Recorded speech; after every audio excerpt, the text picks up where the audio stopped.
السلام علیکم۔ عائشہ خان کی موت سے پہلے آخری پکار جو کسی نے نہ سنی اور دردناک لمحات بن گئے۔ مجھے بچا لو۔ آپ کے ساتھ شیئر کرتے ہیں ان کے آخری الفاظ جو کہ ان کے ایک ہی ڈرامے سے لیے گئے ہیں کہ کہتے تھے کون کہتا ہے کہ میرا معشوق گنجا ہے، واہ واہ واہ واہ واہ۔ ارے چاند کے سر پہ بھی کبھی بال ہوا کرتے ہیں۔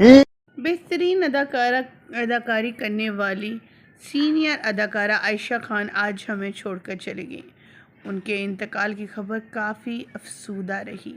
جیسا کہ عامر لیاقت بھی اکیلے گھر میں رہتے تھے اور اچانک ان کی موت ہوئی تو کافی زیادہ انکشافات ان کی موت کو لے کر نکلے تھے، اور کچھ اسی طرح عائشہ خان کے ساتھ بھی ہوا۔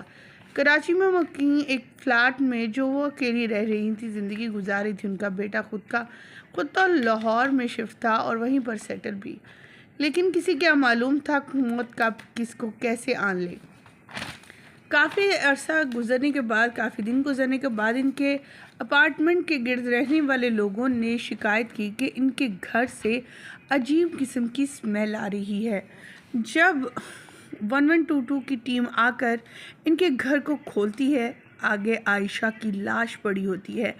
عائشہ خان جو کہ ایک سینئر اداکارہ ہیں اور انہوں نے اپنے بہترین وقت، اپنا بہترین ٹائم اور بہترین ڈراماز میں کام کر کے اداکاری کی وجہ سے لوگوں کے دلوں میں گھر کیا ہے، اپنی محنت اور لگن سے آج اس مقام پر ہیں کہ آج ان کے بارے میں آنے والی اس خبر کو سن کر ان کے فینس بھی افسردہ ہیں اور اس بات کو دل یقین نہیں کر پا رہا کہ واقعی میں وہ اس دنیا فانی سے رخصت کر گئی ہیں۔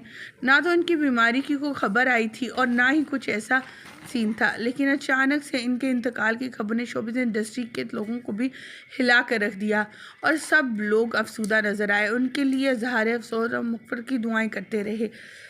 آپ کو یہاں یہ بھی بتاتے چلیں کہ جلد ہی ان کی پوسٹ مارٹم کی جو ہے رپورٹ جلد آ جائے گی، کیونکہ ان کا بیٹا آ چکا ہے لاہور سے اور ان کی پوسٹ مارٹم کے لیے اس نے اجازت بھی دے دی ہے، کیونکہ انتظار پولیس کو صرف اسی کا تھا کہ فیملی ممبرس میں سے کوئی موجود نہیں تھا جب ان کی لاش ان کے گھر سے اٹھائی گئی اور اسے سرد خانے میں پہنچایا گیا جب تک کہ ان کا بیٹا نہیں آ جاتا۔ اور اب انویسٹیگیشن سٹارٹ ہوگی، پراپرلی پتہ چل پائے گا آخر کیا وجوہات بنی۔ آخری لمحات ان کے کافی دردناک و تکلیف دیتے کہ جب ان کی جان نکل رہی ہوگی یا پھر انہیں قتل کیا گیا ہوگا یا نہ جانے کیا ہوا ہوگا ان کے ساتھ، ان کے وہ آخری الفاظ کیا ہوں گے، مجھے بچاؤ، مجھے اس عذاب سے نکالو، یا پھر کچھ اور ہی جن کے بارے میں راز ہی رہ گیا اور کوئی اس بارے میں بات بھی نہ کر سکا، اور نہ ہی وہ اپنی اس گفتگو کو، اپنی بات کو کسی تک پہنچا سکی۔ ہماری دعا ان کے ساتھ، اللہ تعالیٰ ان کی مغفرت فرمائے۔